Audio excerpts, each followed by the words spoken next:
Hello and welcome. I'm Mark Winkworth, and you're listening to Tales of the Sea.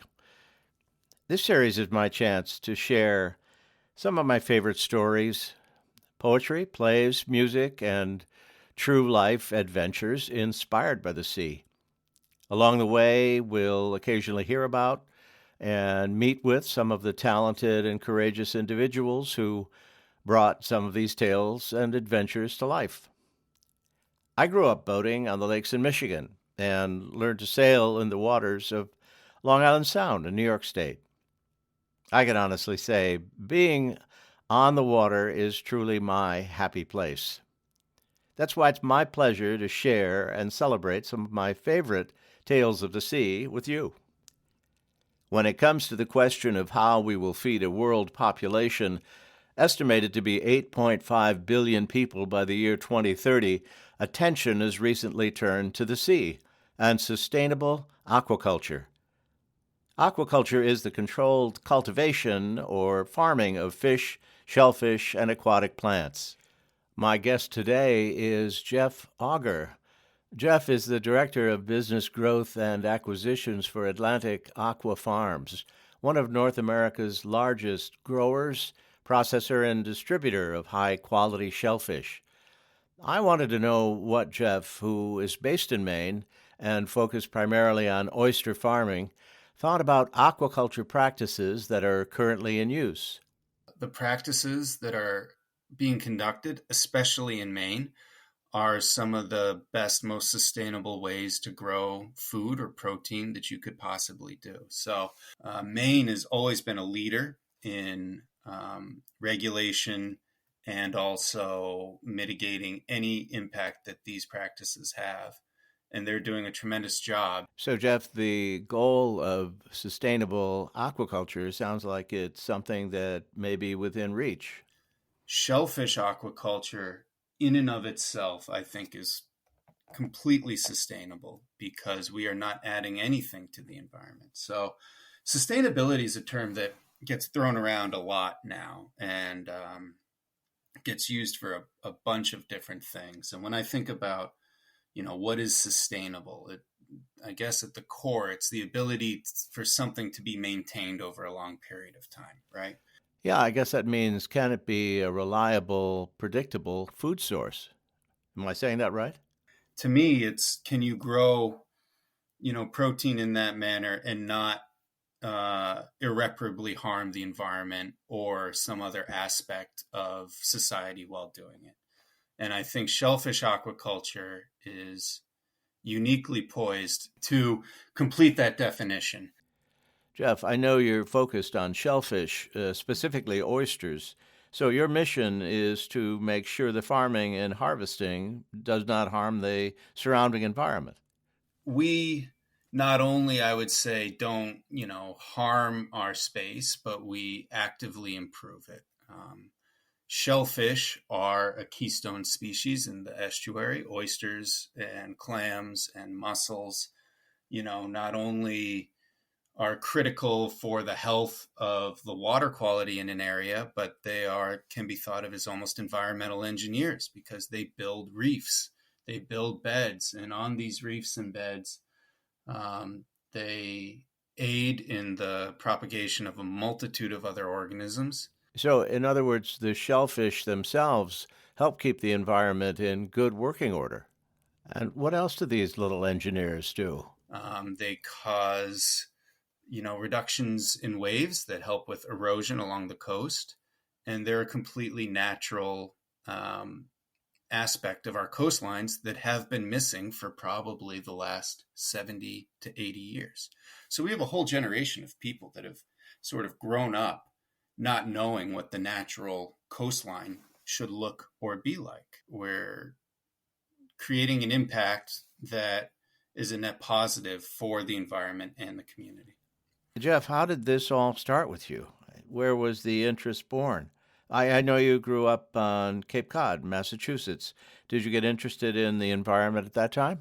Living on Cape Cod, it's all around you all the time, omnipresent. Swimming and diving, looking at all the creatures and crabs and things on the bottom, It's kind of what I remember doing most of, just exploring what was under the waves. The ocean is always part of what you do. Everywhere you drive, you see it. Everywhere you go.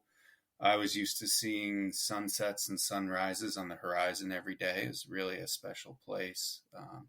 And even in high school, we would all go out and have bonfires out on the beach. It was a great place to grow up, and it kind of intimately connected me with the ocean. Yeah, I totally get that. I spent my junior high and high school years on Long Island Sound in New York. The salt air was always there, lots of exploration, the tide pools and so on. What about your parents? Were they environmentalists? Both of my parents were wildlife biologists for the most part. My mother studied American crows for a little bit. My father had all sorts of wildlife studies that he conducted, from coyotes to turtles to bats. And so I was always outside. I was always doing things with nature. And I'm very fortunate to have two parents that kind of instilled those values. So when did oyster farming catch your interest? I can remember trying to get jobs in the summer when my father kind of kicked me out of the house and said I needed a real job. So I went out and interviewed at Toys R Us and Panera and Best Buy, all the jobs that punk high school kids get. And I played sports at the time, so I needed to take a few days off a week. And basically, every one of those places kind of laughed in my face and said, we're not going to let you start and then take 3 days off the next day. Right. A family friend of ours ran an oyster farm in Barnstable, and so reached out to him, and he basically said, "Yeah, come work a tide, see if you like it. We tend to only need help on the tide, so." Even if you have a game or something, there's a good chance you could just work 3 or 4 hours that day and then go home. Started with him at that company and never looked back. I mean, it was, we kind of say you either love it or you hate it. This kind of work, for the most part, is very obvious. I loved it initially and still do. So I worked with him in high school, worked with him in college. My vacations, I'd come back and work, and even when I was in law school, I'd come home and work for that company. I think I worked with them for about 12 or 13 years. It feels like, on and off. So I always had that in the back of my head as something I wanted to do. You mentioned law school, and I remember when we first met, you had said that environmental law was something you were considering. Were there other factors involved in your decision to pursue a law degree? One of the other reasons that I went to law school is I was talking with this gentleman when I graduated college, trying to figure out what I wanted to be or what I wanted to do, and he basically said, "Oh, don't go into aquaculture or shellfishing. We don't make any money. It's too hard. There's nothing there." And so I went and applied to law school and got in. The next year, I was having breakfast with him, and he relayed to me, he's like, "Man, I can't believe you went to school. Like, I need a farm manager. I'd be able to get you a truck. You get health insurance." And I was like, "Well, what the hell? Like, where was this a year ago?" But that's really, I think the industry kind of shifted quickly, and people started figuring it out, and hatcheries became more reliable, and equipment became better. And so it was always something that was on the verge of being profitable. I mean, that was the standard at first. And, when I was in school is kind of when it jumped the shark, so to speak. So I'm grateful that I did go to school. Tremendous experience. It's worth every penny that I spent on it. And as I was graduating, I was trying to decide what I wanted to do. I was looking at the kind of jobs and careers that were in a traditional legal aspect, and I was not very enamored by them. And I thought, in a very millennial way, I'm going to go do what I love and what I'm passionate about, and I'm going to, do more for the environment than I could as an environmental attorney. After law school, Jeff started working for Mook Sea Farms on the Damariscotta River in Maine. Mook Sea Farms, founded by Bill Mook in 1985, is one of the largest hatcheries on the east coast of the United States. They take oyster seeds, each about the size of a pinhead, help them grow into juvenile oysters. That process takes about a year. Then the juveniles are sold to oyster growers along the coast from North Carolina to Maine. The oyster grower plants the juveniles in water where they can latch on to empty bits of oyster shells and start to form their own shells. After another 2 years or so, depending on the salinity of the water, the new oysters will be about 3 inches long and ready for harvest. Clearly, oyster farming is a commitment of time. Jeff soaked up the knowledge and experience and moved on from Mook Sea Farm to Atlantic Aqua Farms, where he is now the Director of Business Growth and Acquisitions. I wanted to know about his responsibilities at Atlantic Aqua Farms. Half of our company is a hatchery, so not only do we grow large oysters that are consumed on the half shell in restaurants, but we grow millions and millions of baby seed oysters for farmers up and down the coast from Virginia to Maine. So I think we have about 120 farms that we support in Maine, probably about 200 farms total up and down the East Coast that we sell them their crop. That's amazing. Taking an oyster when it's just a seed, the vulnerable shellless oyster baby, if you will, and literally farming it. For the most part, as farmers on the East Coast, we don't pull from a wild population. We buy our oyster seed and then grow it in the gear or whatever method we use. Muscongas Bay Aquaculture has one of the oldest hatcheries in the Northeast, and we've been growing seed for a long time. When oysters are small, they are highly susceptible to water quality changes and chemistry changes. And so they act as the canary in the coal mine, right? And we have seen on the coast, in hatcheries up and down the coast, dramatic shifts in production and viability of oysters that have, for the most part, not been explained as much. The leading theory is it has to do with ocean chemistry and climate change. Our hatchery does not use any quote unquote natural water. We have to alter the chemistry of the water before we bring it in to ensure that we get production at the levels that we need. And that is the scariest thing. What happens if the zooplankton crash in an ecosystem? It's not a good thing. Just a quick sidebar here. Jeff and I talked about the zooplankton in an ecosystem. I had to look up exactly what zooplankton are, tiny microscopic animals, it turns out, that are really important in the aquatic food chain. These tiny organisms, along with plankton, are nutrition sources for lots of animals, of fish and birds.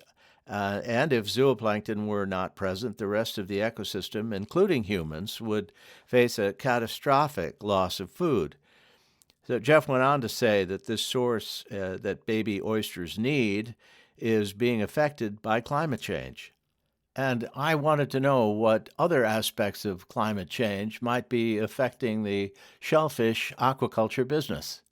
The other aspect of climate change that we feel more on the farm side is the warming of the water brings in different species. It's changing the conditions that we grow in. So, a Maryland blue crab is a crab that everybody associates down south. And we have had for the last 3 years blue crabs on all of our leases. Blue crabs in Maine. Wow. I think of blue crabs, I think of Maryland or Virginia. It's something I never saw when I first came up here, but they are prolific eaters of oysters. So it's not a great thing. It's, a blue crab is like a green crab on steroids, and green crabs aren't even native. Green crabs were always a problem up and down the coast of Maine. And as the water's warmed, they've becoming more of a problem.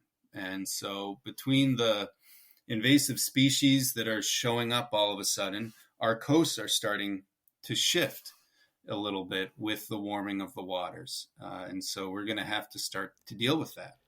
Turning to the health of our coastal seas, it was the 1972 Clean Water Act that established the basic structure for regulating discharges of pollutants into the waters of the United States.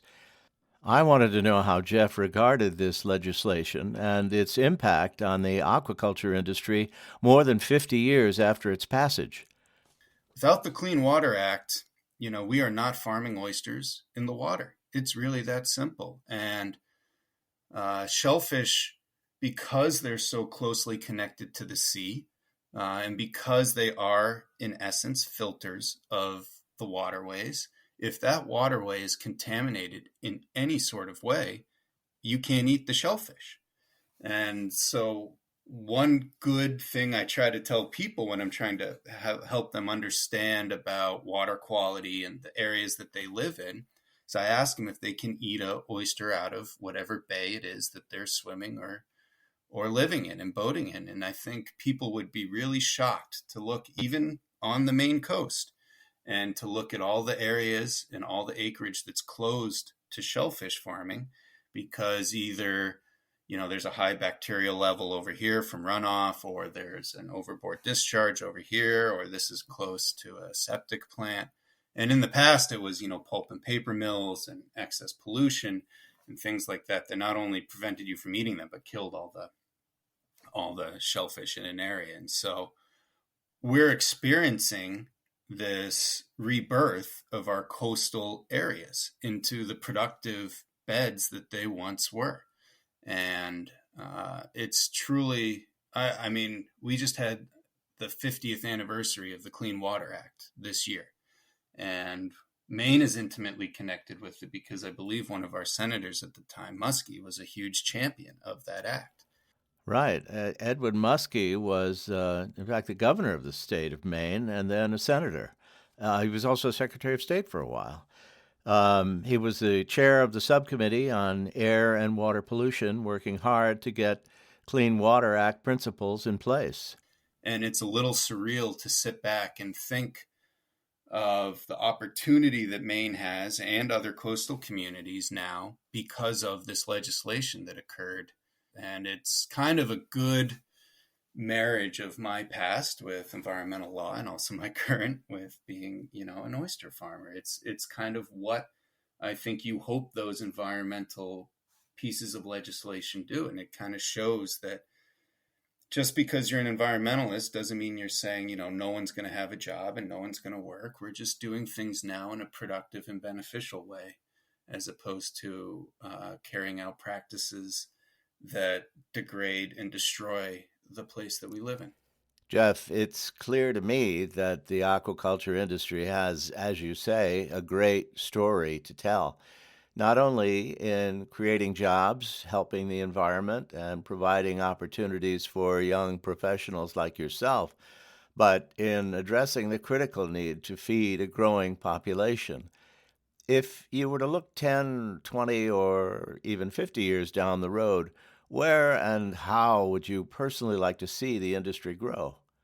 I think the hope is that we can use aquaculture to really generate kind of another food revolution for the United States and the world. If you look at the amount of people that are going to be here on this planet in the next 50 years, land-based agricultural practices, while they might be able to feed them, they're going to do it at such a negative impact on the environment that it's going to be extremely detrimental to our planet. So we need to find another way. So I would hope that we would be seeing this industry continue to sustainably grow on the coast in a manner that provides the economic benefit that we've seen in a small scale, in mass to other coastal areas. We can't double the amount of fish in the sea, and there's just not that many fish in the sea. And so the way to do it, I feel, is to kind of see a shift of these communities from traditional fisheries to, either a traditional fishery with some aquaculture mixed in with it or fully aquaculture activities. I truly feel that aquaculture is kind of the evolution of the fishing industry. And then I would hope in the next 20 or 30 years, we are, the main source of um, aquatic protein on the Northeast coast. Oh, this has been great, Jeff, and I really want to thank you for your time. As this podcast is called Tales of the Sea, I wanted to ask you if you had a favorite story, perhaps, or book that resonated with you related to your life and work today. Honestly, if I'm to think of a book that I like the most about my life on the sea, it's probably Big Oyster. That's one of my favorites as well.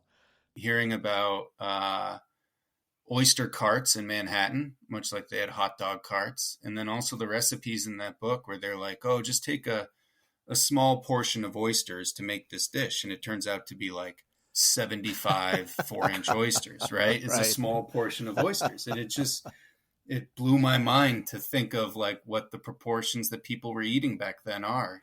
Right, the actual size of the oysters that were harvested back in the 17 and 1800s was amazing.